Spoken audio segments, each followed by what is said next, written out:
All right. So before the discussion starts, I thought it would be a good idea to kind of say a few things before it starts. So, first of all, I had some technological issues. So, there's some inconsistency in the audio volume going up and down because I'm trying to figure out some new software that I've been working with. And it was a little bit more trouble than it was worth during the actual discussion. So, there is right at the beginning, there's a few issues with the audio um, going on. So, this talk was kind of a long time coming. Um, Me and Bill have been in several discussion groups, and while we'd never been sort of the center of discussion, we'd always been kind of swashbuckling along the outskirts about deism here and there. So I've had many discussions with Bill prior to this, and this is one I was kind of looking forward to, and I'm optimistic that we can have more sequels to this in the future. Like I said during the last video, what I'm trying to do is put together a series of discussions where we talk about the challenges people pose to deism. And so I'm trying to not discuss theism any more than I have to. Although, as you'll see in this discussion, there's sometimes I can't really avoid it. We kind of have to talk about theism, especially as it's posed as the alternative. You know, but hopefully over the next several discussions that I do, I can focus just on uh, deism and the challenges to it. So in this talk, of course, we start out with discussing the use of reason, where you start in deism, valuing of other human life, source of morality, um, the role of God in the world we behold. There's several topics that we touch on here, and I think it ended up being a very fruitful discussion. I would also, I think I could say pretty confidently, if we do a sequel, like I'm hoping we will, it'll probably be a little bit more of a challenge discussion and more directed questions and challenges. This was just sort of a kind of breaking the ice for the discussions I think to take place in the future. So uh, I hope you enjoy it. Let me know what you think, and yeah.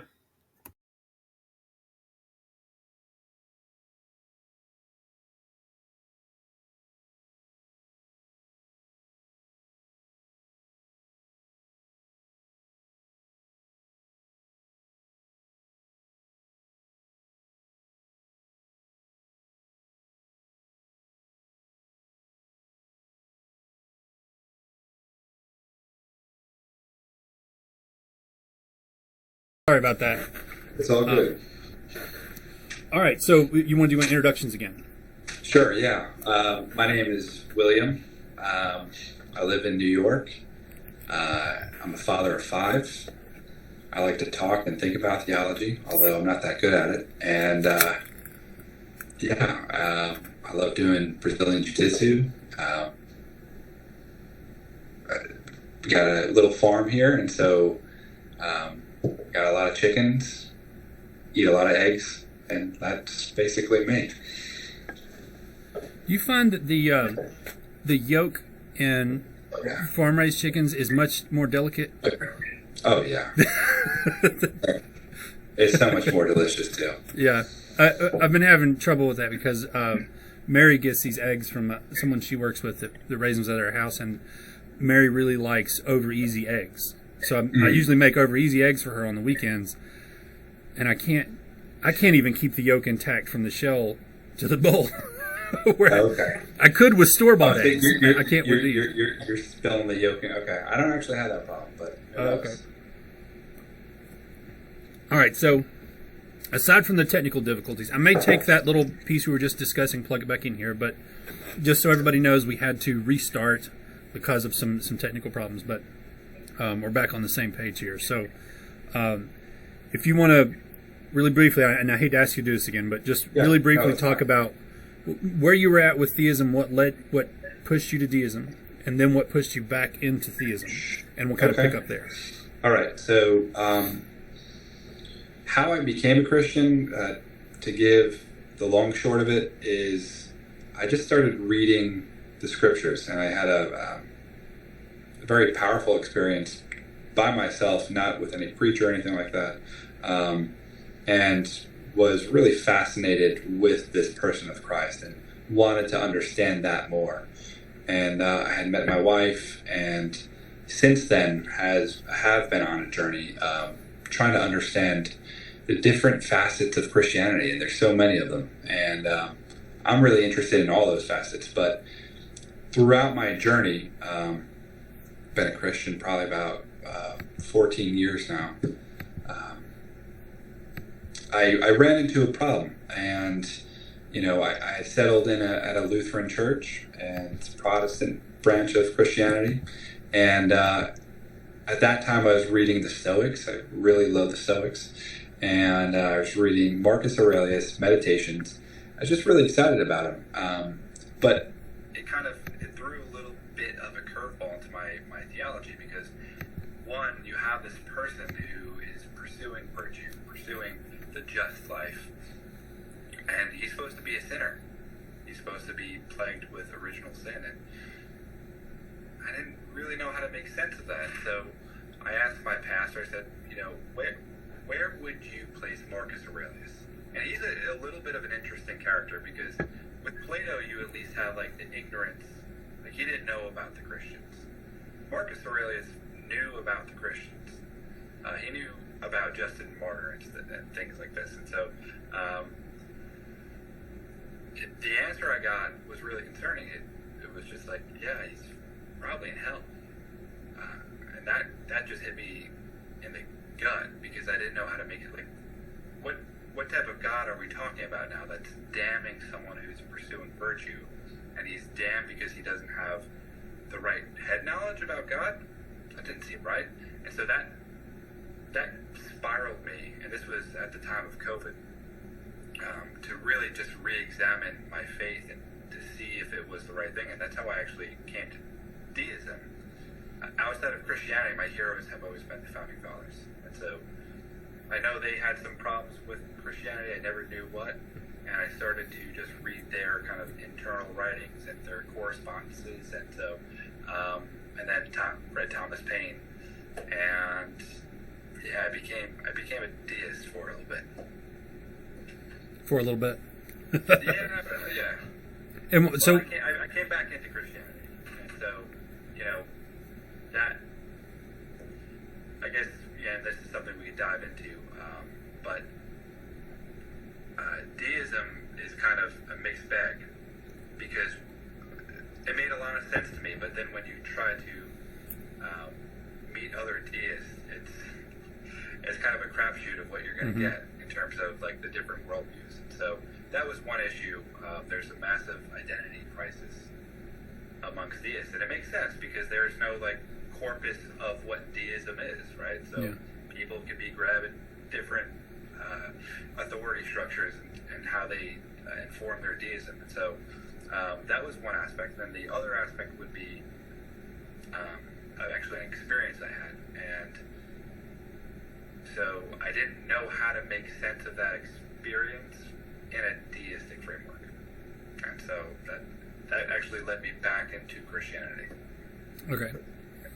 So was it so outside of the experience that you had, was there anything else that pushed you away from deism, or was that sort of the main thing that... It's always a lot of things at once. I was reading Carl Jung, and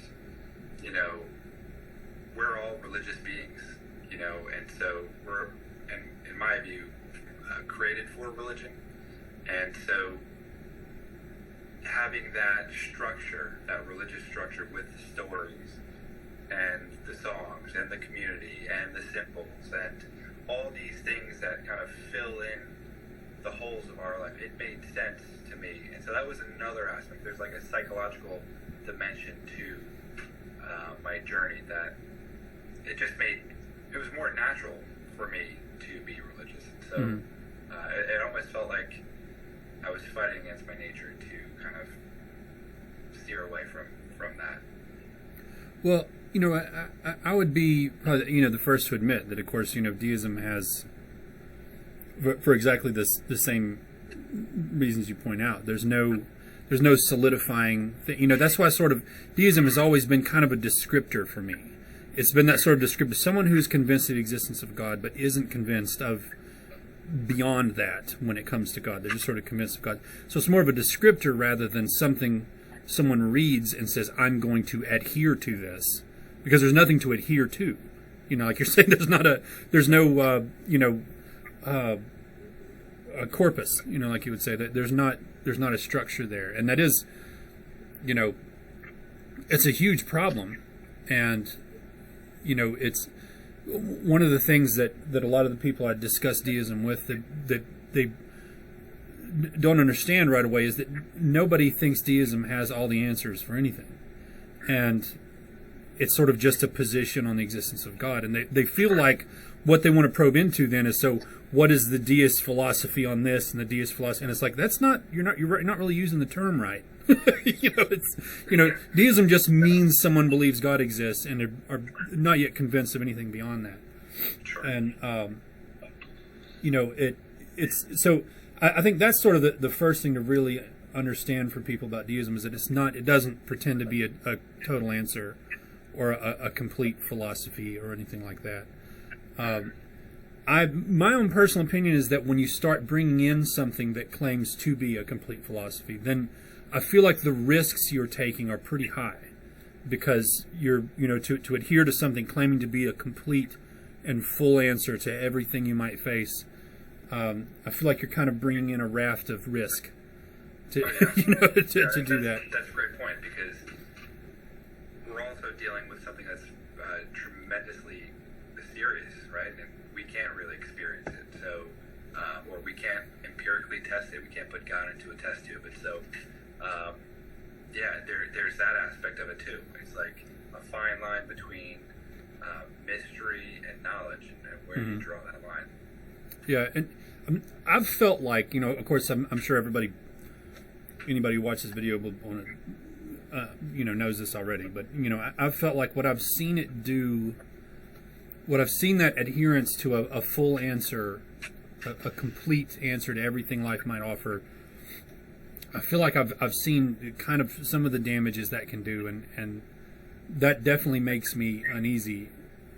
But I do feel like, when we start talking about looking at religious claims and ideas and things like that, I do feel like our main guard against faulty religious claims and against, made up sort of fatuous belief systems, really our only weapon against that is reason. And to think things out and to reason through discussion and look at evidence and things like that. I feel like that's really all we have to kind of protect us against theological folly. I don't know if that's the right word there, but I feel like that's kind of the only weapon we have. But I've felt like I've heard kind of different things when you've talked about deism. I've heard a few different things on that front, on the use of reason and the sort of the applicability of that kind of guard against yourself. Sure. Well, I would, I can only speak for where I'm at right now, but I would place tremendous value on experience. When people encounter Jesus, he doesn't go into some type of monologue trying to convince people. He usually just says, "Come follow me," and they do it. So there's a spiritual change there that I'm really interested in, that happens to people. For example, when I first became a Christian, it wasn't that I had studied the manuscripts of the Bible, and I was familiar with all the historical apologetic arguments. I actually just read the words of Christ, and there was something drawing me into it that I couldn't really rationally explain. What was happening to me, by any reasonable metric, I was changing, and why? I couldn't explain it. And so experience for me has become tremendously important in terms of understanding our theological frameworks. So excuse me. What would you say? What role does reason play So, sort of like when someone tells me what makes them a Christian, Sure. it people can have very very good arguments and stuff for being a Christian, but it seems to me that that's the employment of reason, that they're applying reason in this case, and that they're looking at evidence and evaluating it and coming to conclusions, and that's the way they come to the thing. Are you separating the use of reason from the use of experience? Because it seems like reason is what you would use to evaluate your experience. Yeah, I definitely think that's a component of the spiritual journey, and you should never throw it out. We're given like this tool bag within us, our heart, our head, and they all have to be incorporated into some type of systematic fashion to understand God. And so I would use my experience, I would use reason, I would use the scriptures, which all I mean by when I say scriptures is the experiences of others walking with God. And I would use tradition of within the history of, let's say you pick a model, the Christian model. What do others say about this type of experience you're having? Like, how have other people understood it? I'll give you a quick example. I think C.S. Lewis does a great job explaining this. He's giving a lecture on Christianity, and some old army colonel raises his hand and goes, what are you going on about this Christian theology stuff? I was in the desert, and I experienced God. I know there's a God. I don't need any of this stuff. And C.S. Lewis goes, sure, and I don't doubt you did, but just as a man could go up and experience the ocean, that's different than mapping out the coastline. And so what I find theology is trying to do is map out that coastline of making sense of the different experiences and the different understandings of God within that framework. So it seems like to me, while we're on the topic of reason, because I feel like that's going to play an important role when we start talking about deism. I remember reading a quote not long ago where somebody, I don't remember it word for word, but in effect what they said was that they are, if they go outside and look up and they see that the sky is blue, they believe the sky is blue. But if the church or scripture told them that they are deceived and that the sky is orange, they must believe that. And that's sort of where that's where I see the break. So like if you say, I'm going to look at the experiences of people in scripture, for example, I'm going to look at that to me is still the use of reason. I'm going to look at what they went through, and I'm going to apply that to what I'm going through. That still seems to me some effect of employing reason. Sure. And where it breaks is that sort of situation where William Lane Craig said something very similar, that if the faith stands in opposition to arguments and evidence, then you must default to what what you're understanding the Bible to tell you, or what you're understanding God. Then that you must default to that instead of go with arguments and evidence. That seems to be where reason now takes the back seat, and where the religion takes the front seat. Yeah, and a lot has to do with,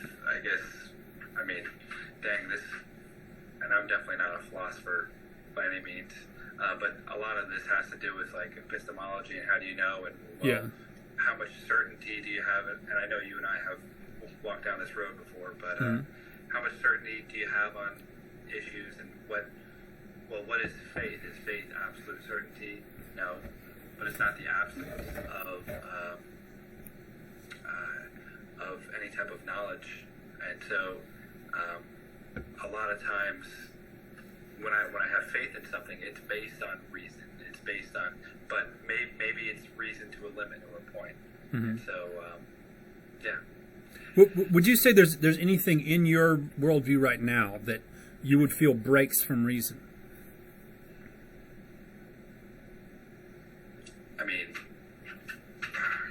I believe in the resurrection, so that's a miracle. Do you feel it's supported by evidence, though? Most Christians do feel the resurrection is supported by evidence. I believe it's supported by evidence. So, in the Yeah. absence of that evidence, would you believe in the resurrection? That's a good question. I probably would, actually. Yeah. That would be okay. So that would be where it would break for me. That would be, because like if someone tells me that, I'm not trying to speak down on anybody in particular, No, but that's fine. some people sort of weight the scale this way that any argument for the resurrection is enough to be totally and utterly convincing, and Because of any arguments. yeah. I'm sorry, you blipped out a little bit. I'm not a Christian because of any arguments of the resurrection. And Can you hear me now, though? yeah, I can. Yep. Okay. The only point I was trying to make there was that some Christians will say that they believe in the resurrection because of arguments and evidence, and they feel like sort of any argument is enough. Whatever argument put out there is enough. But so I feel like because they want it to be true in so much that they are convinced by reason, that they are sort of looking at those arguments, employing reason, and being convinced by whatever that argument is, and that would be. But for you, though, the evidence and arguments and evidence for the resurrection isn't necessary. That you would still believe in the resurrection.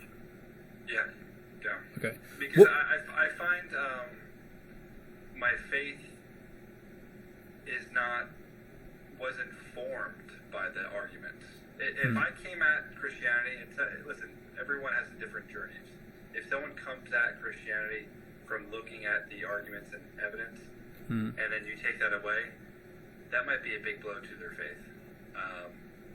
My faith was not formed that way, and so I can't. If it wasn't formed that way, if you took those things away, I would still have faith.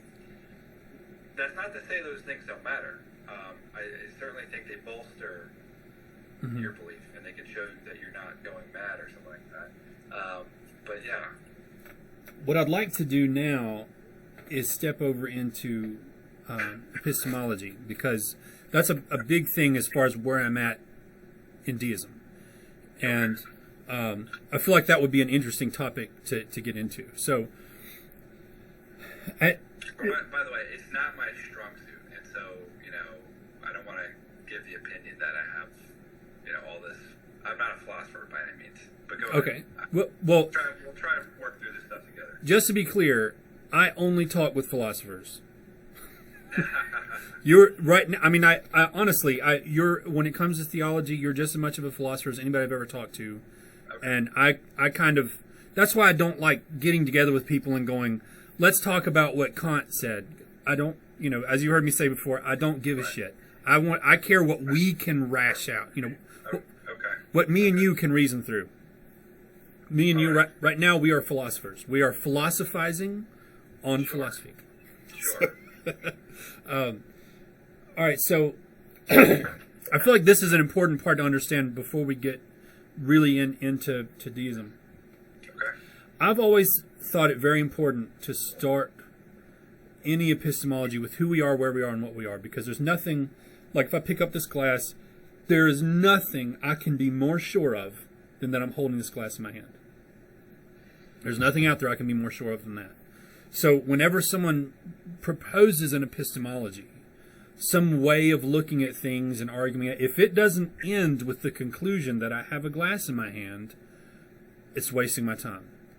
It's got to, that's where it's got to conclude, that I've got a glass in my hand. And that's why I don't have, as we talked about before, that's why I don't have a lot of time to waste with people that reduce everything into some sort of, we can't know anything at all. I know that there's a glass in my hand.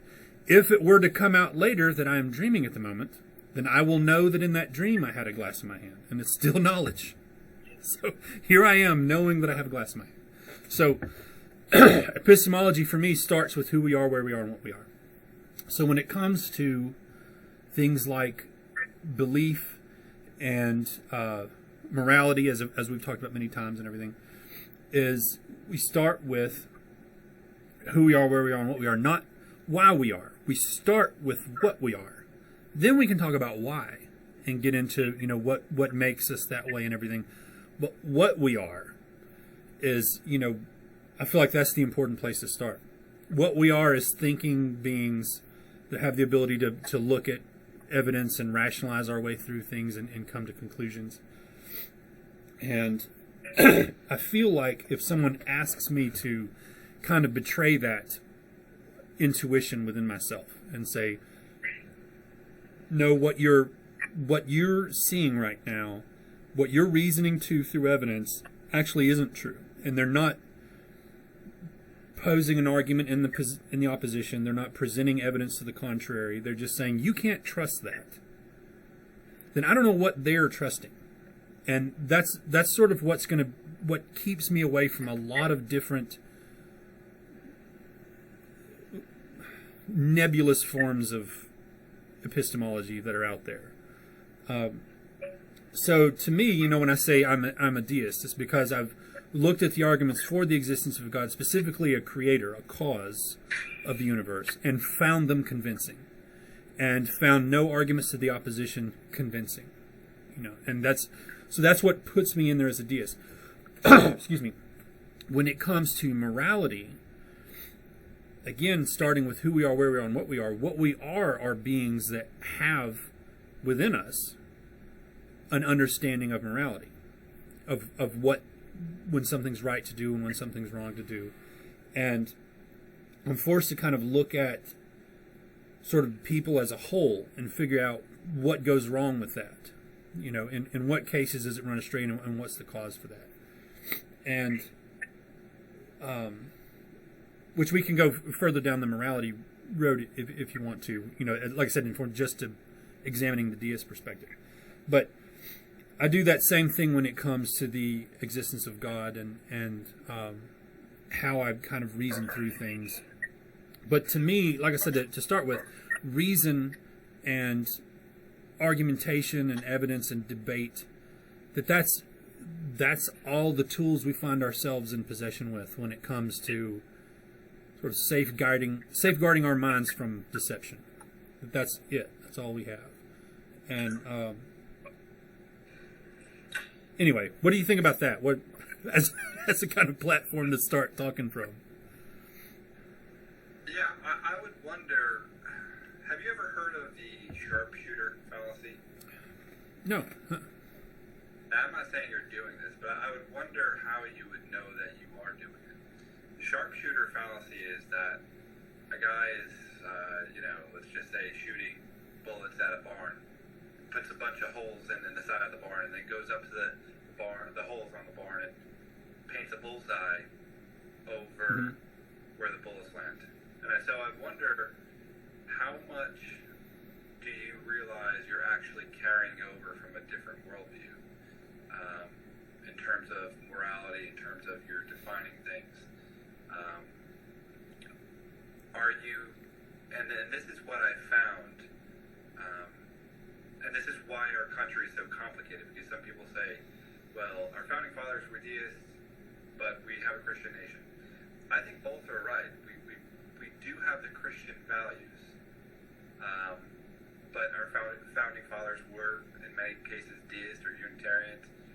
And so, I guess my question is, even when you're looking at human beings, right? You said, we're rational creatures. Well, are we animals, or are we image bearers of God that have unique, are we different than animals? And so, for me, one of the most important impacts Christianity brought to the world is that each and every person has value. And so the Romans used to do things like, obviously the gladiator matches or leave babies on hills and to be eaten by wolves and stuff like that. The Christians came in and would take the babies in, and they would take care of the poor. And every person has value. And so, do you believe that? Do you believe that, the poor person, the lame person, the sick, every single person has value? And if you do, how would you reason to that? Well, I know we've talked about the Roman question before. It seems like that came up at one point before, but the first thing I would point out is that it doesn't seem the existence of atheism in a culture doesn't seem to prevent them from terrible things at all. So it seems like, sort of just examining history, it doesn't seem like people being good to each other is dependent on a religion being present. Because it seems like I said, it's done. It seems like just as much damage. Again, that's a different. We want to stay away from theism. So anyway, we're. It seems to me that yes, we are mammals sharing the planet with other mammals. We are animals. It seems, if I'm understanding your question correctly, we are beings that take in nutrition and expel it. We meet every definition as far as a physical sense of being an animal on the planet. We do value every other human life. We do now. Anyway, it seems to be the case. So this is going to force us into a conversation more specifically on morality. So it seems to me that just looking at the behavior of human society, let's say it brings up an example of a story that I heard once. So it seems like if you had a society that didn't value the lives of its citizens, you could say, a society that doesn't value the lives of each other, that society's not going to advance. All right, that society is going to crumble and fall pretty fast because they just don't value each other's lives. There's no unity. There's no sense of protection. There's no sense of defending your neighbor. That society will not grow. That's sort of something sub-tribal, because even tribal society has some sense of that, of defending the tribe. So it would be something sub-tribal that you would be looking at, and if you actually want to have a society that didn't value their neighbor. There's a really interesting story. I have not confirmed it. This may not be true, but the story, from the way I've heard it, is that the good news, you could say, of the Christian religion reached China for the first time. It was the first time getting there, and China already having a society that was essentially the largest on the planet almost at the time. And the emperor, like I said, I've not confirmed this, but I do know that China's society had actually grown a lot before it actually got the first rumors of Judeo-Christian belief systems. And the emperor is to have said, if what you're saying is true, why has it taken so long to get to China? And that's sort of, it's sort of the story that I always have playing in my head when someone talks about, well, these beliefs must have been rooted in a true theism back there somewhere, or else they wouldn't still exist. So in China, I feel like you would have a hard time arguing that something could have gotten to the point that China was at, where there was no sense of valuing the safety of your neighbor, or there was no sense of protecting your family or anything like that. So I would have a hard time believing that it's not something inherent within us, that when we're born, the protection of those around us just sort of follows from that. That as our mind develops, we realize that's the better thing to do, is to protect those around us and in our tribe, you could say. Does that make sense? Sure, yeah. I think it does make sense. I think what's radical about Christianity is it's not just talking about loving your family and those around you. Okay, well, you were talking about valuing every human. That's what I... Okay. Sure. But I mean, I can look across the world and see people who are not in my tribe and still value that person too. Mm-hmm. And of course, many Christians do go on, mission trips to feed and take care of these people. And so there's a universal aspect to human value, and so it falls way outside my tribe. Well, so but you have to, further carry out that. Or have the Christians ever done anything not friendly to other tribes? 100%. Yeah. Okay. Yeah. I just wanted that thought to be complete. That it's, No, it's 100%. yeah. And, yeah, I mean, And it would seem to me, I would argue, if we were having that debate, I would argue that it was those killing people of other tribes that took their faith much more seriously than those who take their faith now and say they're valuing life universally. But that's a different debate. But I would say they were taking their faith much more seriously. I'm sorry, just make sure I heard you. Those who were killing the other tribes? Yeah, let's say those during the Crusades were taking their faith much more seriously. In my view, they're acting more solidly and taking their faith much more seriously than those that would say, I'm going to go on a mission trip to the Philippines. Sure. You know. Sure. I mean, yeah, that's probably a much longer conversation about Yeah. crusade. Yeah. Yeah. But, of course, Christians have always, through the course of history, done things that contradict the faith and done harm. Yeah, I totally agree with that. So you would say that being a Christian, it's not inherent in that you value all human life. If you're not valuing all human life as a Christian, you're being an inconsistent Christian.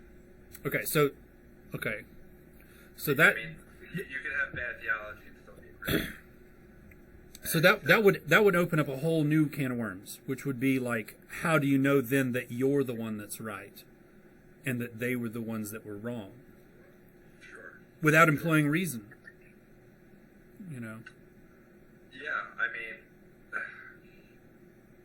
we could look at our country and look at the Civil War and look at the abolitionists and look at the South, who was very much Christian, Presbyterians.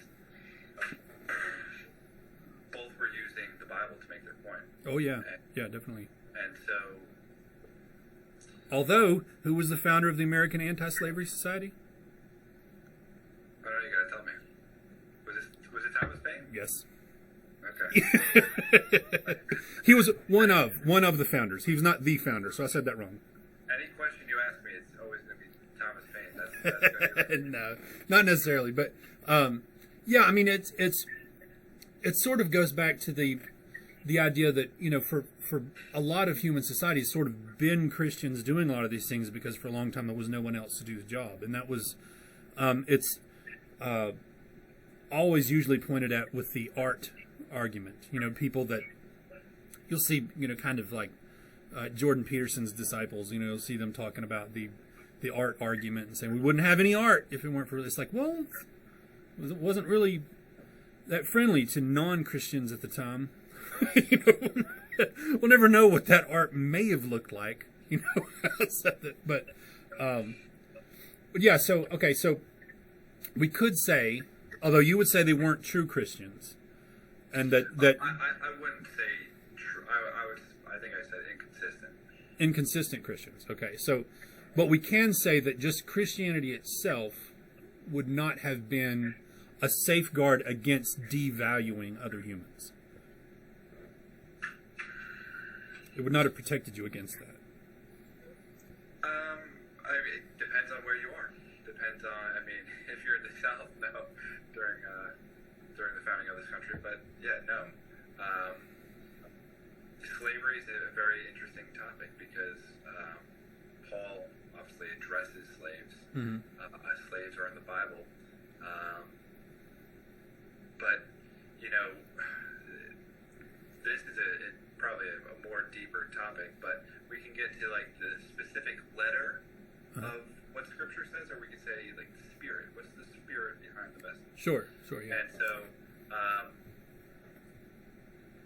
ultimately, I think that it Christianity, and it's probably if we ever did a debate or wanted to talk about an issue, has Christianity made a positive influence on the world and on history? And I would say absolutely. I would agree. Yeah, definitely.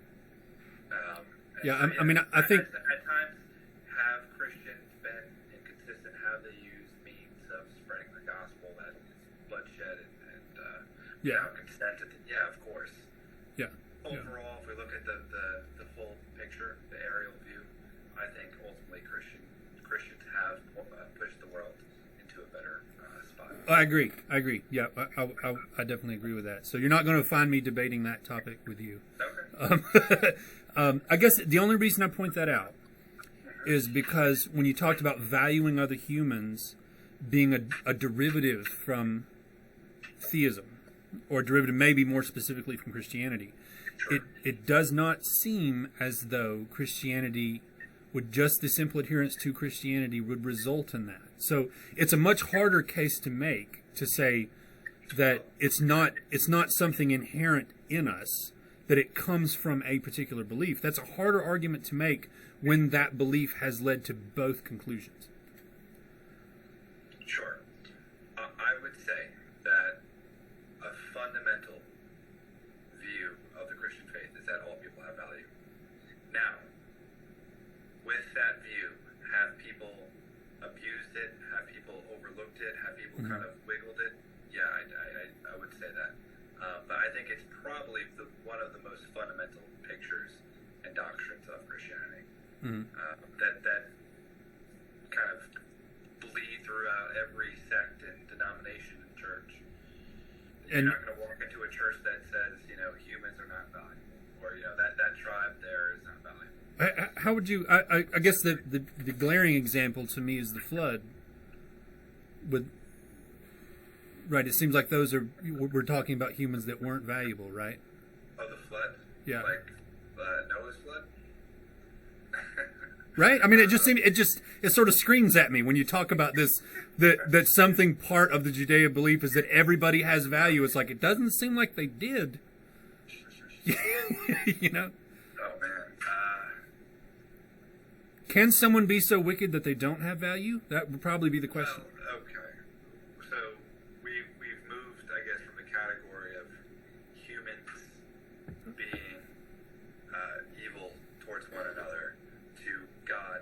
That does God have the right to take away our lives? Okay, all right. And if God does have the right to take away our lives, does that mean we're not valuable? Okay, so we'll avoid that. That would be a different topic. Yeah, we'll avoid that. Okay, so just sticking with the topic of deism, if I say that okay, on that particular question, if you were to say, okay, where does this valuing of other human life come from? And I would say it's for all intents and purposes, it seems to be inherent within us, not dependent on what we adhere to, not dependent on any belief. Would you disagree? No, that would be a true statement. Okay. So you're not saying it would be dependent on someone being part of a specific religion and everything. Okay. So it sounded different than that to start with. No, that would be a true statement. Okay. It's inherent in all of us.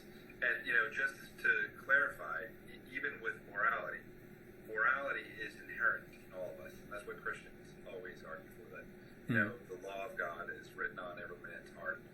However, through sin, and our actions, that law can kind of be overshadowed in many ways, and go away, be calcified, and so it can be eclipsed by our actions. And so sometimes, even though it's inherent in us, we can lose sight of that. Okay, so yeah, I mean, I would agree. As you've heard me say before, that's one of the few parts of Scripture that I really do like, was the idea of morality being written on our hearts, because that does seem in every case to be the case. It does seem to be the case, and Sure.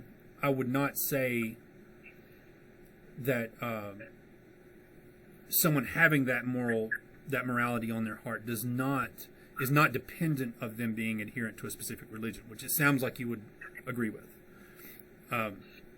So we've got to that conclusion. So then, people valuing other human life seems to be independent of religious influence. It seems to be something inherent with us. So we've gotten beyond that. So what would be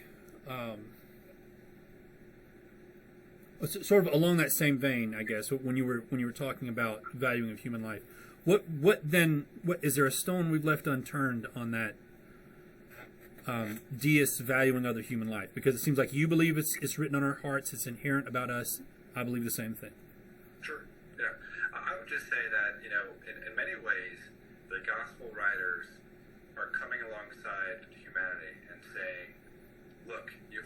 way. Here's the path to walk down, and this is what it looks like.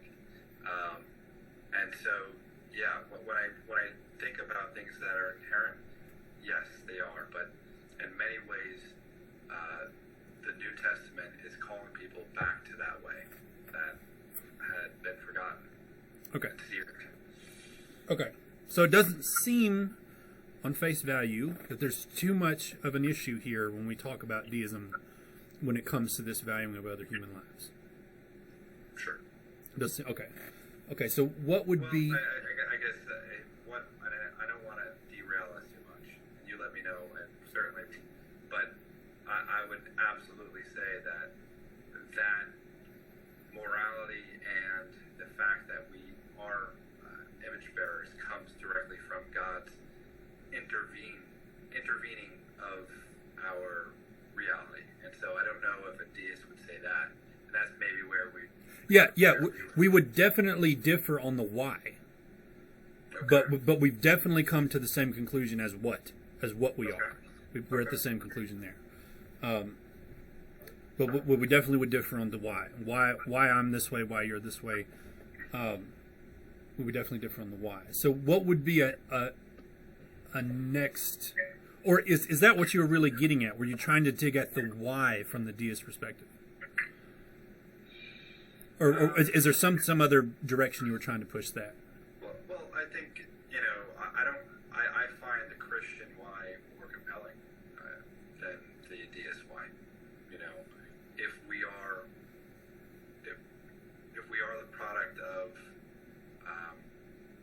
natural laws, and the world that we look around is tremendously violent with, a lion hunting a gazelle or going to a different lion pride and, devouring the babies. It would seem, and certainly when Christianity came onto the scene, it would seem that the religion at the time was a will to power, that we're the most powerful, we're going to take advantage. That would seem to be the most,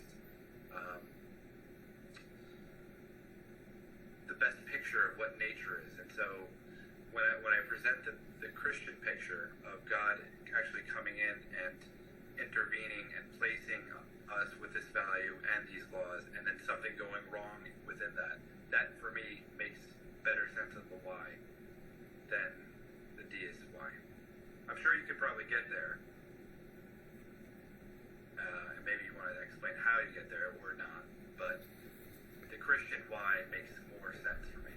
Well, when you say the intervening, could you be more... And this may be the point in the conversation where we kind of unavoidably look closer at theism. If it's being posited as the better explanation, then we might unavoidably end up talking about theism in the conversation. But when you say intervening, could you be a little more specific? That God intentionally created this world and intentionally created humanity with a specific purpose, and with that intentionality placed on us inherent value that separated us from the surrounding creation. That's what I mean by intervening. So that could still just be a cause. Sorry, my cat's on. That could still just be a cause, though. That doesn't seem to venture beyond causing this universe. Do you think God caused humanity to come into existence? Well, it seems to me that the role that I see God playing is the initiator, I guess, the uncaused first cause to the universe, which would be the causing a universe to exist that resulted in our existence. Right. But I guess the difference would be that God, so from that chain that you have, it didn't necessarily have to happen that humanity existed. It did happen, but from my perspective, it was the purpose. Like God came down and wanted to do this. So why would you say that?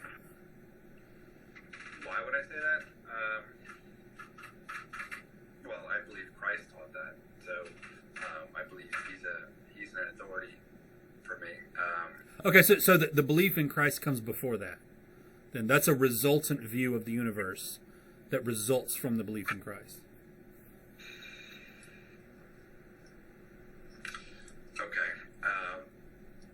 So if I'm looking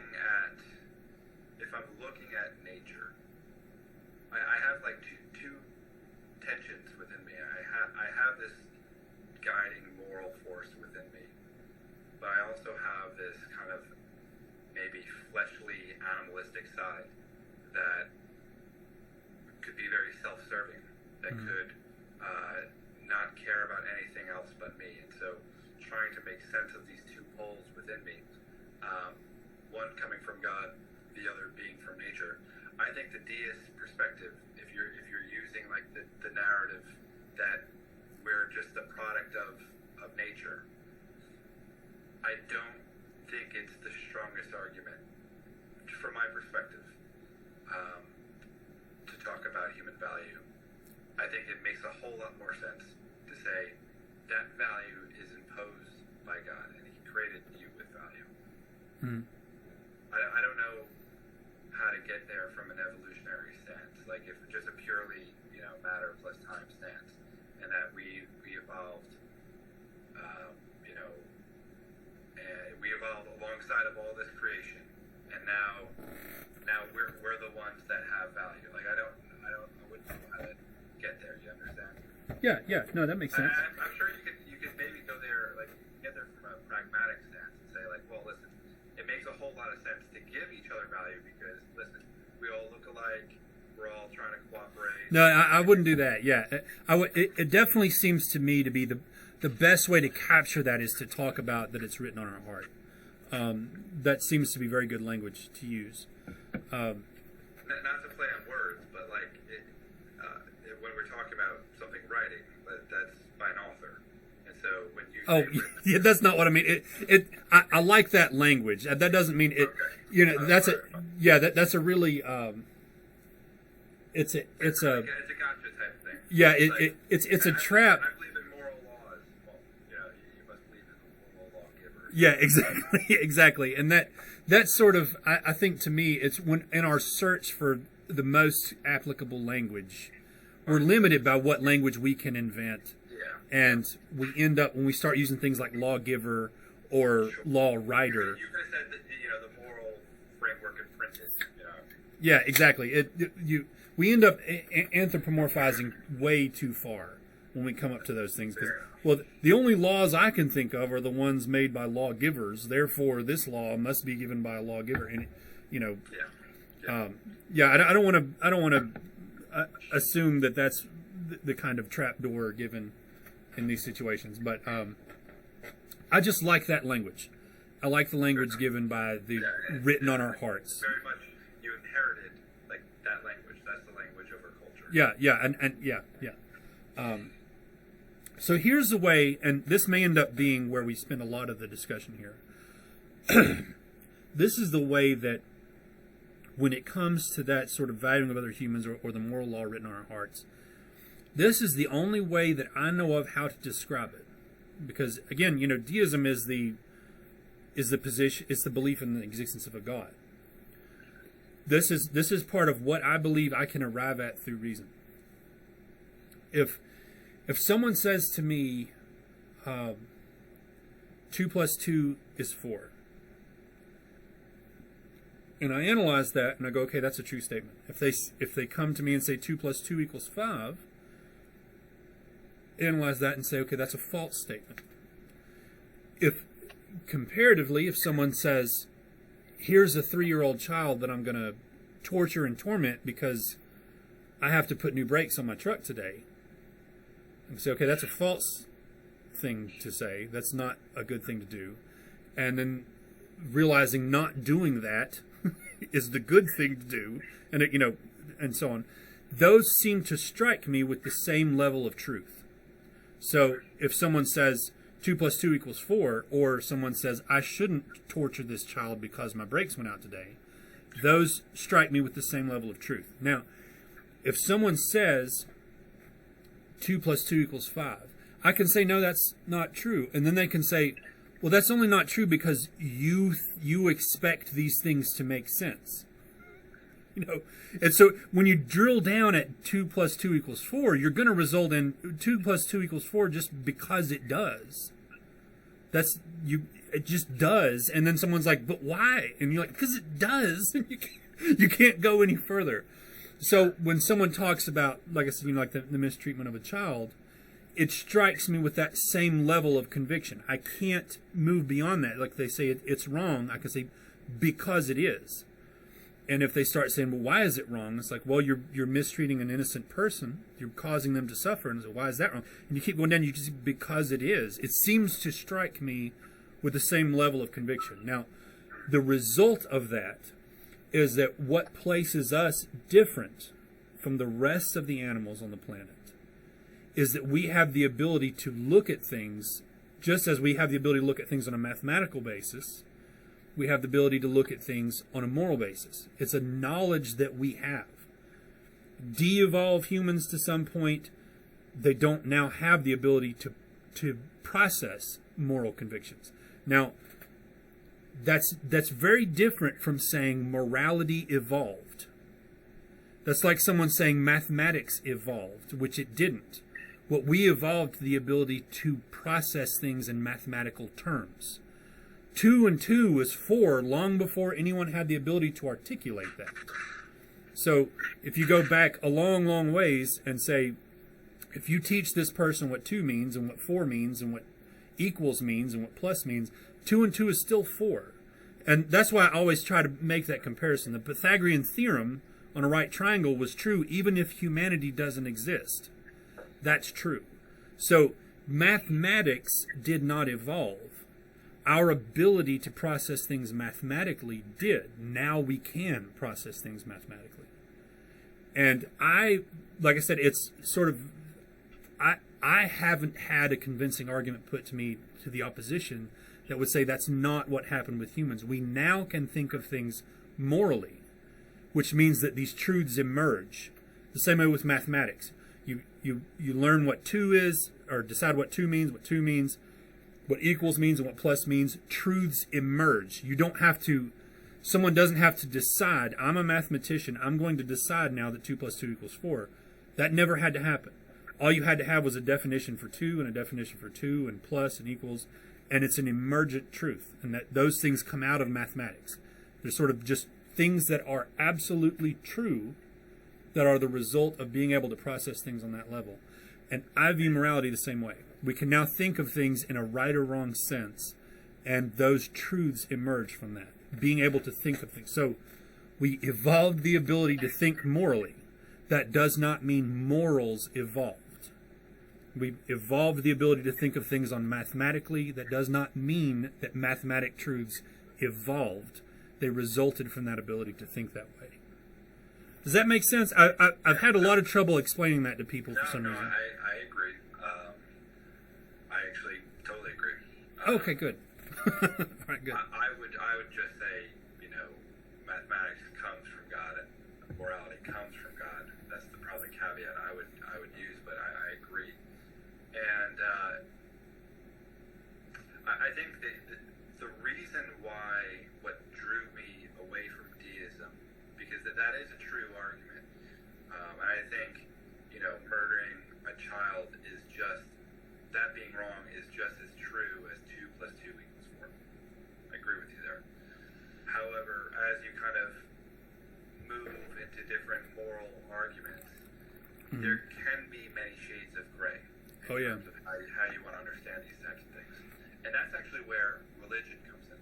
And that's where the idea of a church comes in, which almost acts like a codex for human questions. And that way, each individual is not like trying to traverse all these philosophical situations, and they have something to rely on in terms of, well, this is how people have thought about this historically. And so that is an important factor of why I would consider myself religious, is because I don't feel like I have to reinvent the wheel.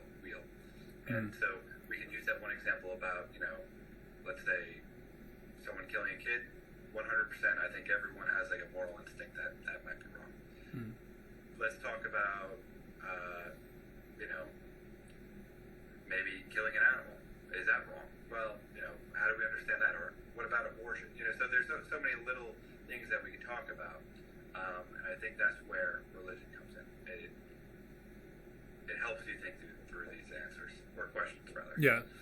And I would say, so the only thing I would differ on there is that I think that what we're doing now plays a large role in working our way through those problems. So if I understand what you're saying right, is that you're saying that, yes, some morality is just sort of hard set in stone, it's very clear cut and everything, but sometimes there's things that need a little further analysis. And you feel like the church plays that role in decoding those challenges. Sure. And okay. So and certainly, I wouldn't. I mean, listen, I'm a Protestant, and I would say scriptures do. Foremost is the scriptures are basically stories of people trying to work these things out, and they're in difficult situations. What do I do when I'm supposed to love my neighbor, but my country is being invaded by these outward territories? How do I make sense of that? Is there some type of hierarchy in morals where I'm supposed to care about my family more than this enemy coming in? So there's all different types of scenarios, and now it was the object of the church to kind of go through these stories and pull from them maybe a moral framework that people could adhere to. And you would say that with something like slavery, it might not have been super consistent. Sure. Yeah. In what they did there. Okay. Yeah, I think it's still an ongoing process of trying to understand, certainly as technology progresses too. Mm-hmm. Something like in vitro fertilization is a hot topic on many Christians. At one sentence says, listen, it gives life to people who can't have kids. Another sentence says, well, no, you're murdering. Murdering? Yeah, well, they would look at it as conception would be the start of life, and they would say you're murdering children. With in vitro fertilization? That results in a child. Yeah, because with in vitro, it rarely ever happens where the first, let's say, I'm not exactly sure how it works, but let's just say there's like 5 eggs that are fertilized. Oh, I see. Okay. And so, let's say, you try 3, they don't work, the 4th one works, and then the 5th one gets discarded. It's kind of like a slippery slope. Oh, okay. I see. Okay. I wasn't on the same page there. I thought you meant just the process of having a child in vitro resulted in some kind of... Okay. Okay. Yeah, so probably in the interest of whatever that may be, we'll steer clear of abortion for now. we might plan a discussion later on abortion, but yeah, no, I agree that the church might be, or that Christianity might be a way to navigate those gray spaces, but right, because we're doing philosophy right now, and we're recording it, and that's going to work for me and you, and maybe we could even pass on this conversation to our children at some point. But in terms of a community scale, the church has always acted as like this way of conveying this what we're doing right now to the public. But it's not been 100% reliable. That's the only thing I was making with the slavery thing. It's not been 100%. Yeah. So, okay, so that to me that doesn't, at least in terms of deism, that doesn't seem to offer to me, sort of like if we come up with a moral quandary, a moral complication, I feel like we could work through it. But me and you talking about it, we could work through it and figure out, at least with the available information, we could come up with the most moral way to approach that. Now, an example of this was someone said, okay, when is it okay to take a life? And I said, okay, well, let's imagine a person that's getting ready to kill someone else. Maybe it's okay to take their life because they're planning to kill someone else. And then someone says, well, what if the person that they're getting ready to kill is getting ready to kill somebody that they know? And it's like, well, okay, then we need to, the more information that's available, the more solid answer you can have to those situations. So the problem is, in our status as humans on this planet, is we never have all the information. We always have some amount of information to make a moral judgment. We never have enough to make a 100% confident moral judgment. But when it comes to sort of navigating those gray areas, I'll admit myself, some of the challenges that right now the United States is going through, socially and morally, I will admit to you that it seems like we would benefit from an outbreak of Christianity. that somehow suddenly 90+% of our population was Christian tomorrow, I feel like a lot of the things posing challenges to our society right now in the country would be corrected in that case. So I agree with you on a lot of that it's sort of... Our founders, they believe the same thing. They believe that freedom only works when you have a moral society. Mm-hmm. And certainly the moral society of that time was Christianity for them. Mm-hmm. And so even though they might wrestle with, the Trinity and things like this, they still looked at the Christian morals and said, you know what, this experiment we're running, the only way this thing can work is if these morals are in place. And once we get away from those morals, things can start to go haywire. So and I think that's what we're seeing in many ways. Yeah. So the only thing I would add to that, though, even though I would, like I said, I would freely admit that we would benefit from a flourishing of Christianity in our country right now. I think a lot of the inevitable problems that I think we will face in the future that aren't so inevitable now would be avoided in that case. But I do think that that's not in particular an argument for the truth of the Christian religion, but an argument rather for the utility of it, for the usefulness of it. And that's what I wrestle with. If I'm talking with a Christian, they start talking about, well, look at all these examples of how society would benefit. It's like, that's all true. I completely agree with all that, but it's not.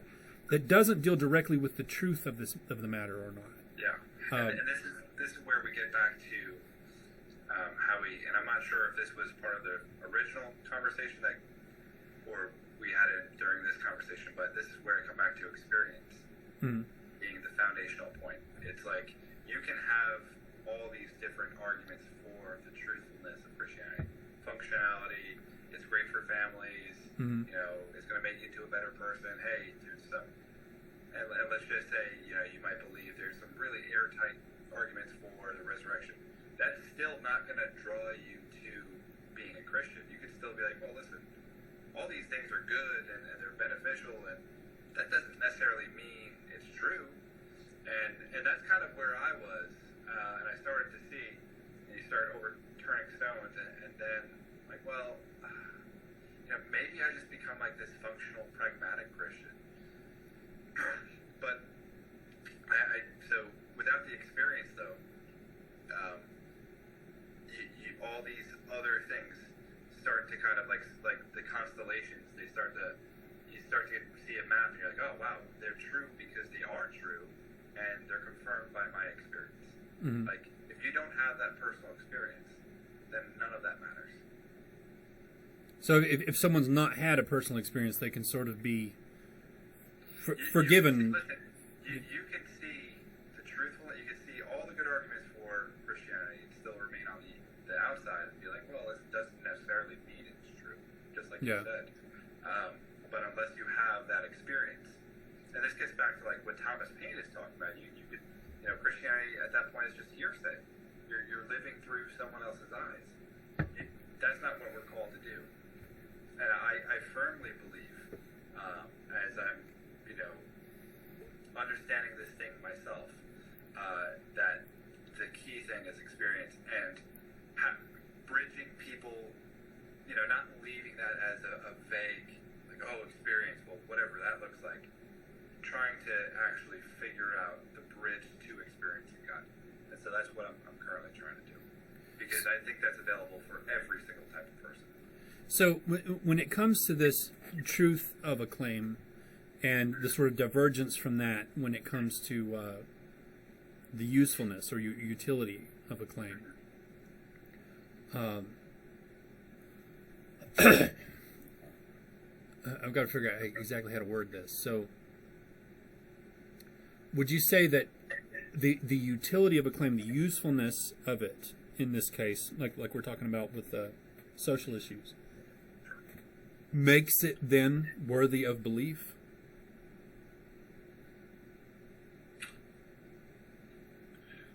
Certainly,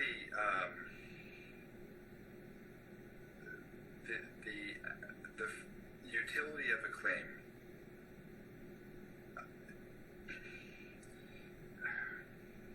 In itself, I don't know if it would be just worthy of belief based on utility. It can be, depending on the situation you're in. Okay. Okay. So the only reason I asked that is so just to make sure, because I never know if someone's one of those people that say, like, folks have asked me why I don't have more discussions on my YouTube channel.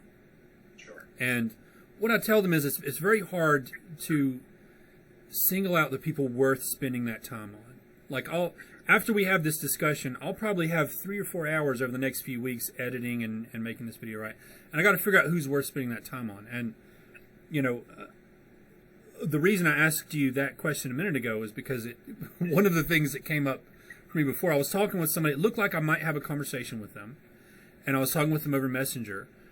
And, excuse me, I asked them, I said, can reasoned argument and evidence lead you to the truth? And they said, what do you mean by true? And I immediately realized that was a useless conversation, because there's this a weird spreading of this idea out there that true doesn't really mean true, that it means something else. And what I was really trying to get at there was, like, does the usefulness and the utility of a claim like that to correct a society in trouble, does that make it true on its own merits? Or does it actually have to be true? So the example I've given of this is sort of like, my education's in geology, but so that's why I kind of make it this way. So let's say you've got a groundwater source, you've got a spring coming out of a mountain, and it just happens to be that the location of that spring makes that water acidic, right? Where that spring popped out of the mountain makes it acidic, somewhere around 2 or 3 pH, whatever. And it's something toxic to us. We can't drink it. So a story comes up out of this society that's living near this spring, that water was cursed by this ancient witch that was mad at something that happened to her, so she cursed the spring and everything. So nobody drank from that spring because it's the cursed witch water, And it's like, okay, well, now we've got a story that results in something beneficial for that society. They're now avoiding this water because it's the cursed witch water. That does not mean that witch ever existed, or that there was ever a curse. This just seems to be a story that evolved around this source of toxic water. And that's one of it's one of the questions that it's hard for me to kind of weed out when I'm looking at who to put so much time into discussions with, is make sure that they're viewing what's true on the same level as I am when I talk about what's true versus what's useful and has utility. So, sorry for the sidebar there. I just wanted to clarify. I mean, listen, that gets into a conversation on pragmatism and truth and things like that. And, to further complicate it, could be like, a timescale problem, right? So, like, let's say the utility of some view works out for the short run, but long-term utility is not there. And so someone can actually make the argument, well, listen, we're in this predicament. I know many people like this because of Christianity. We actually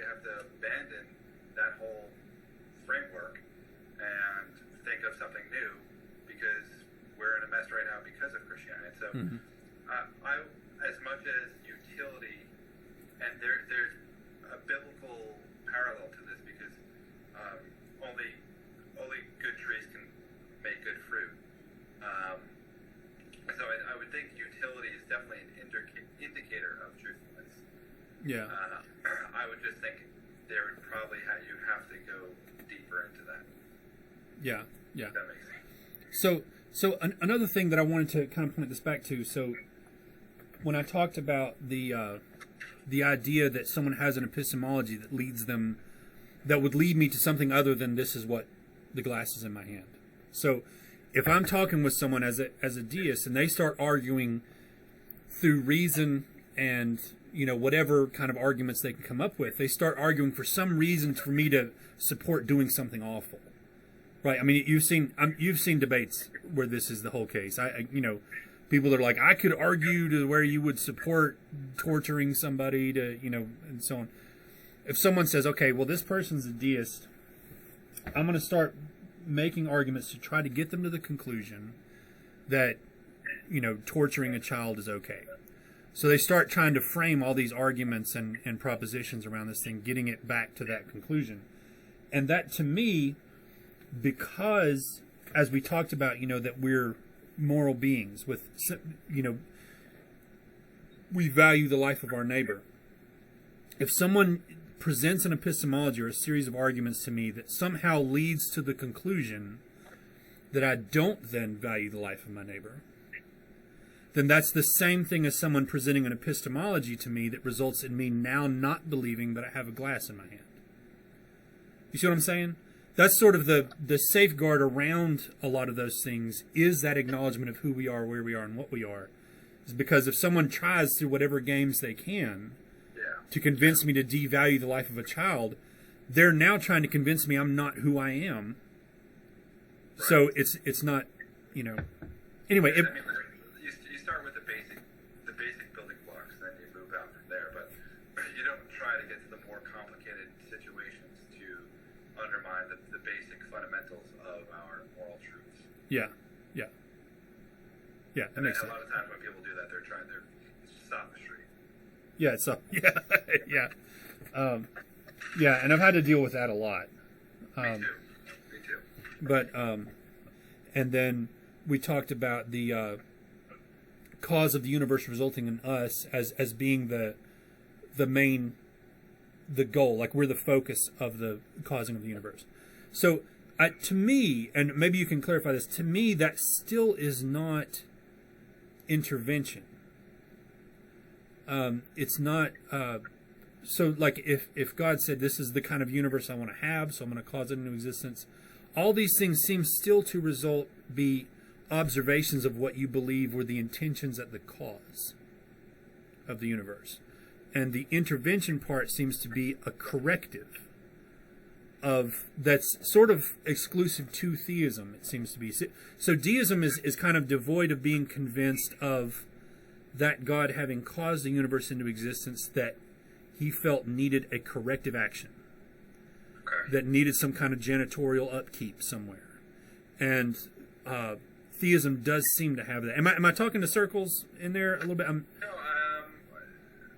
maybe just explain to me one more time, because I'm getting lost a little bit. So it seems like, from a deistic perspective, so a deist would say that, or at least I would say, that God caused the universe into existence. Now, I don't know how you could look at or make conclusions about motive or intent. I kind of feel like that's a little bit of an anthropomorphic fix on God. We want God to be like us. So the only reason we do things is because we want a result. So the only reason God would do something is because he wants a result. So like we sort of try to make God start looking like him, start looking like us. So, I mean, that's the only way we could really understand God at that point. Yeah, it's the only thing we could do. Yeah.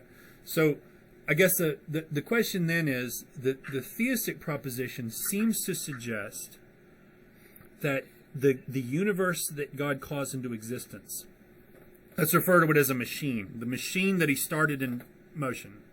Okay.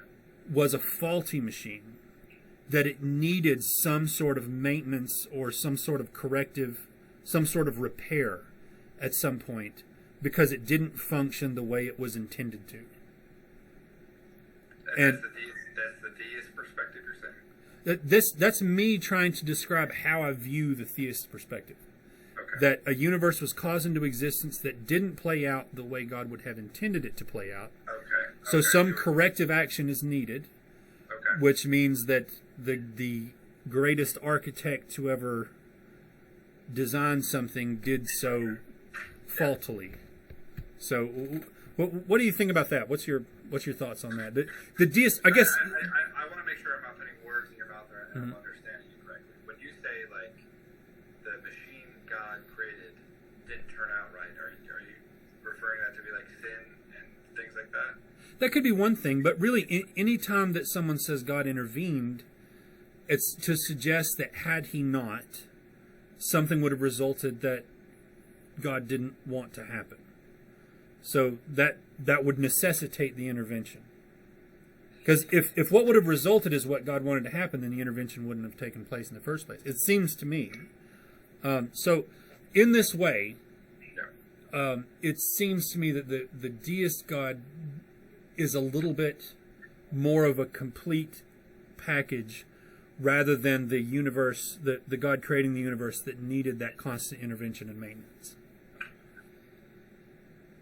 I wouldn't view God intervening as God correcting. And certainly there's ways you could understand that the God who created this world is like us in many ways. That's what the Bible teaches. That's what I believe. And this God, this being, desires companionship in many ways. And so him intervening is maybe comparable to you as a father intervening with your son learning how to ride a bike or something like that. It's not the faulty creation, it's the relational desire that God has. And so that's what I would say.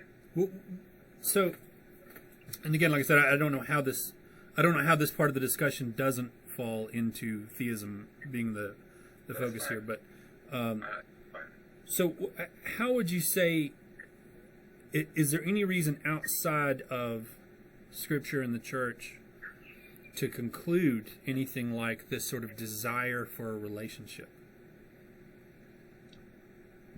Yeah.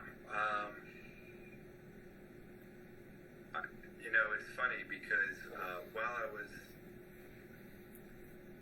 So after I fell away from Christianity, I fell really heavily into the Stoics. And Epicurus writes in one of his dialogues that we are all children of God. I'm like, well, where the hell is he getting this from? He's not reading the Bible. And so I do believe that when we're reading the Bible, we're reading the spiritual impressions people get from God. It's almost like people have antennas on their head, and they're getting these downloads of information. Mm-hmm. I believe that people can come to this conclusion outside of Scripture and the Church. I do.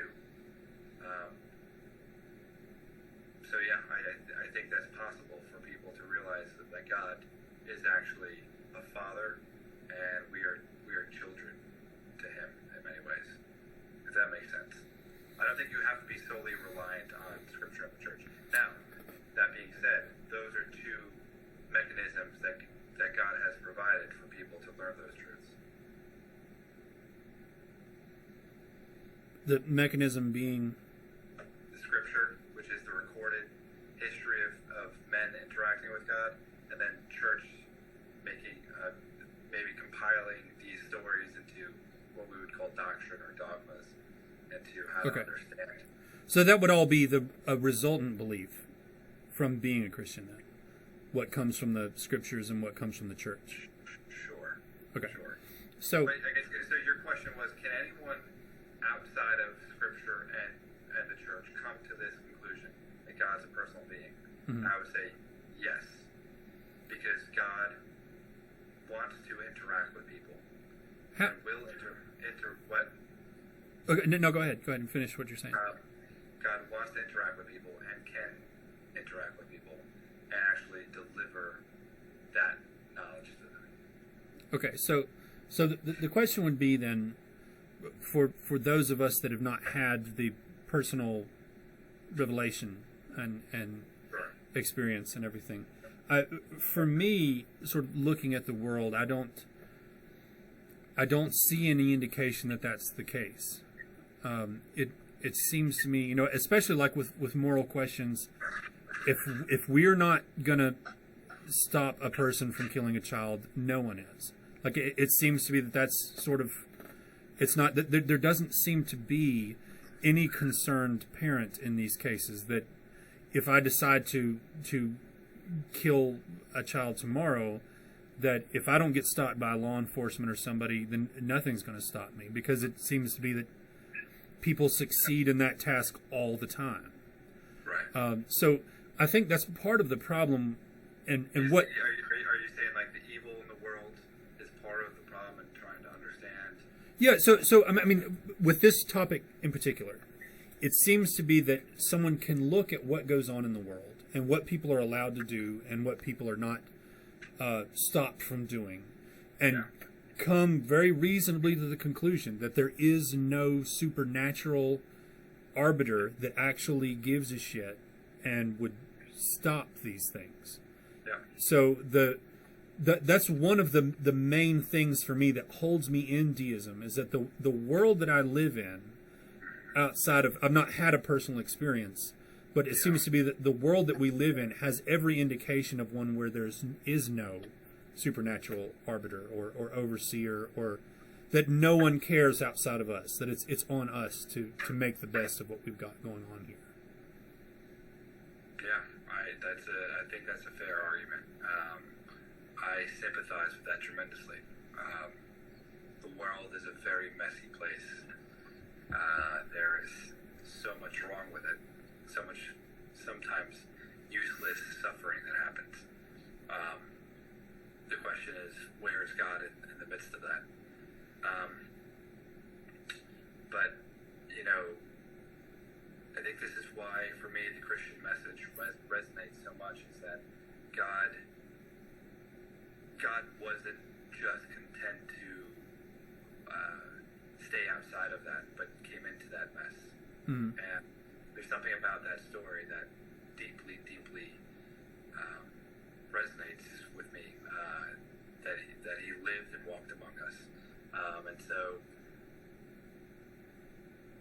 as much as it kind of doesn't answer all the problems, I think from a temporal perspective, I think an eternal perspective, and this is where maybe I have an issue with a lot of the ways Christians think about hell, right? Mm. Because we're talking about this suffering in this messy place, and we're not really getting clear messages from God, and where is God and all this, and then you get it wrong, and guess what? Your reward is eternal separation, hellfire from this being who put you in this mess.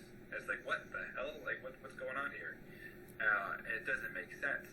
But the better, or I think the more accurate picture of God being a father is, despite the messiness of this world, despite the fact we have free will and we can hurt each other, is that God ultimately wants to give us peace and wants to give us joy. And that's what I believe from an eternal perspective. And so the temporal perspective is very messy. I think that the eternal perspective that is beautiful and something that I aim at and I look for. So let me ask you this then. Let's say we're discussing it on those lines, that eternally, everyone ends up in heaven and everything is sort of viewing it along those lines. That still only necessitates an intervention post this messy life.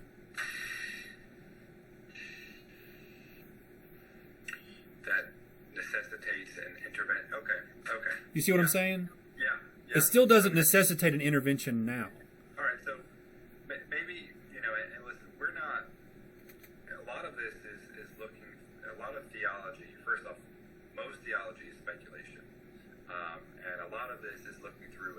glass darkly, and trying to get the best picture.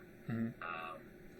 And so, my aunt, for example, was born with cerebral palsy from a little girl. She's had a crooked back, and caused her tremendous pain throughout her life.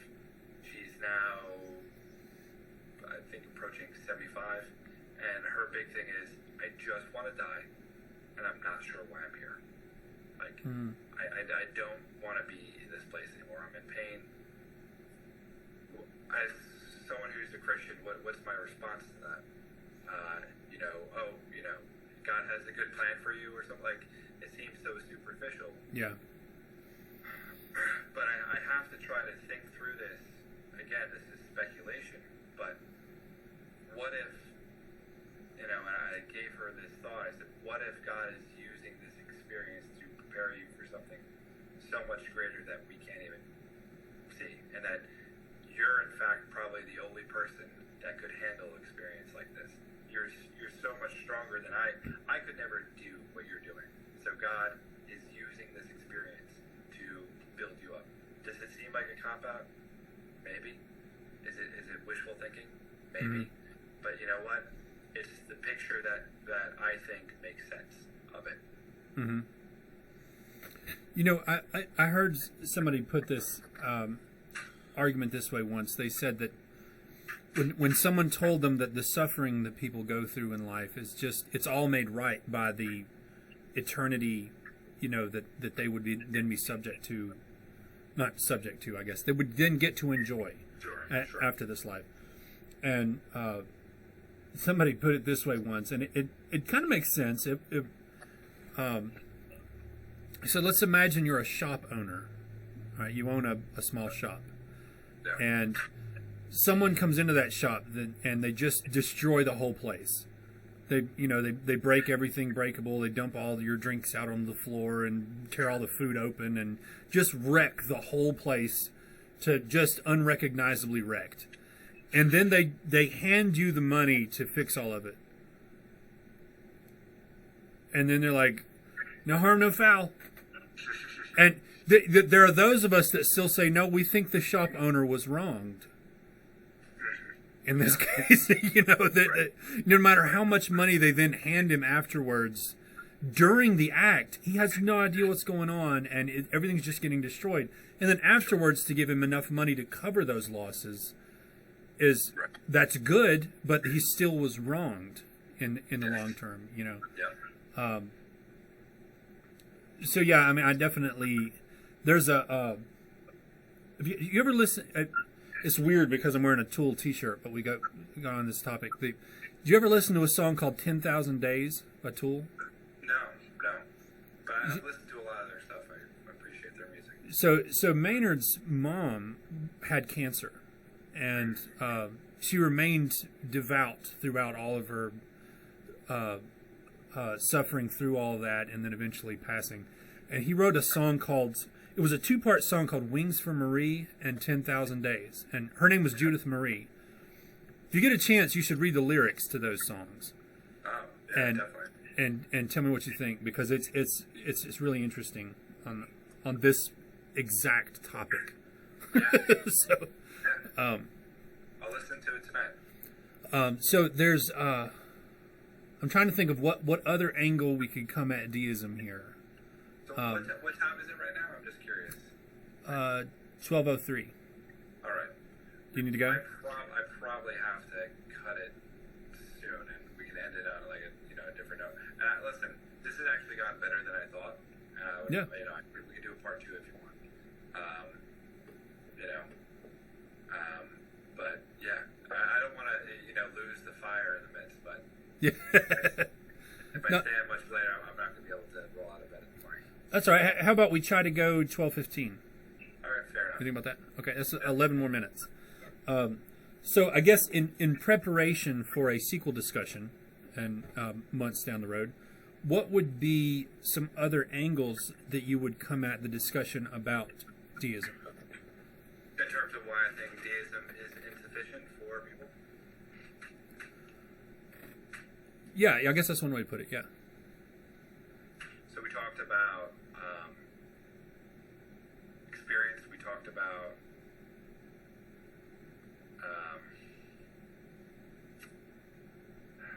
about the codex of belief that religion provides, that it kind of takes all these arguments and saves them. Talked about, briefly touched on maybe a psychological perspective of how religion provides meaning with the rituals and the symbols. Mm-hmm. I don't know if I talked on this, but like humans from the dawn of time always communicated meaning and value through stories. Mm-hmm. And I don't think deism doesn't have a story. Like, who are you aiming at with deism? Like, what is the picture? What is the person? Now you could maybe look at noble deists, like maybe let's say, I don't know if George Washington was definitely a deist, but let's just say he was one. Well, he lived the life of courage and valor, and so he would be a deist that we aim at. I would say one of the things that deism lacks is actual stories of who to look at for inspiration. Who are you modeling your life after? Because we can live in the realm of ideas all day long, but like that's not how people live. Historically, we live through stories, and so that's what I think a theist perspective provides. Now, it seems to me, if I were asked that question directly, and this could be what leads into the next discussion, but it seems to me that we agreed that we have a moral conscience written on our hearts, telling us right and wrong and everything, and starting again from where I would say that you'd start as a deist, which would be where we are, who we are, and what we are. It would be that the moral exemplar is to listen to that voice, and that sort of like you've got a conscience that already tells you what's right and wrong. And as we've talked about before, there's three cases that I think arise when it comes up to someone behaving immorally. First case being physical damage. We already know that you can damage parts of the brain and it result in a compromise of someone's ability to tell right from wrong. We already know that's the case. Second being brainwashing. Someone could be indoctrinated with something so foul that it overrides, their moral conscience. They're thinking about something else as more important than their moral conscience. This would be, if you got into all those books about, Nazi guards and things like that, you would be able to, see what I'm referring to there. And then third would be sort of intentional. For greed or whatever, you've just decided something else is more important, so you're not listening to that moral conscience. So the sort of exemplar, and like I said, it's not a story, sort of like if I let's say I'm somewhere that I could steal a large amount of money, like I could steal $400 and maybe get away with it. The story that's then available is the me that steals it and the me that doesn't. And that's sort of like if someone was to say, who do you live your life after?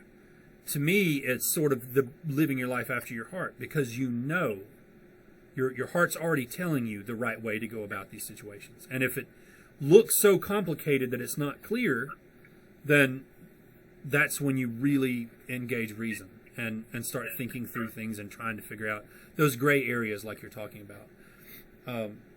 But yeah, I mean, there's no part of deism that says, here's a story about this person who is the perfect deist, live like them. It's one of the things that deism lacks. Even like if you really go into detail on the Age of Reason, there's a lot of things there that Thomas Paine got wrong that later were corrected, and sort of like looking into the language they used back in those days and how the stories played out.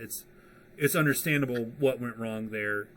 It's like there's no infallible source of answers, and I always like the way that it's put this way when they say, I would rather have questions that can't be answered than answers that can't be questioned. And I've always liked phrasing it that way. And it seems like that's what you avoid in deism, is you avoid answers that can't be questioned, except what comes out of your heart and tells you what you need to do in those cases, and tells you what the right and wrong thing to do. So I guess, I don't know if that really answers your question, but that's sort of the story there, is considering who you are if you do this and considering who you are if you don't. And if you're somebody that doesn't listen to their heart, that acts immorally, knowing that it's immoral, then that's the person that you know is wrong. Is that anything? Yeah. I think for the 2+2 situations, that works. For the integrated calculus situations, things get a lot more tricky in terms of there's so many different variables with life, and even as I examine my own life of my children and this relationship and how to balance it, there's so much different tensions that we have placed on us every day. I think maybe, I don't want to say too simplistic to kind of just live in a realm of ideas. I want to see how people have navigated these ideas in play, and what does that look like. Okay. And so, a theist, or at least speaking from the Christian perspective, we have that. So I think it's very different to say, here's a book sort of inspired by the creator of the universe to exist, versus here's a book that talks about a lot of people who worked through a bunch of problems. Those seem to be two very different things to me. Like one seems to necessitate something that we don't really have any reason to conclude ever happened. And that's the creator of the universe coercing someone into writing specific words in a specific document. And then the other one is just like, well, here's some people that have dealt with a lot of social issues, and here's the conclusions they came up with. And I think sort of valuing theism as an experiential recording versus valuing it as a revelation from God are two very different things. Well, we got to be careful, because I do believe we're fallible creatures. So our experience and our reason and even our understandings of God could be faulty. And so we need kind of like, when we shoot out the radar, we need to get something back to make sure it's bouncing back properly. And I think that's what the scriptures and the church and tradition do for people. They're just, am I making sense of these impulses, this experience? I would ask a deist, like, okay, you have like this story of someone who worked out problems, but if it's not from God, then really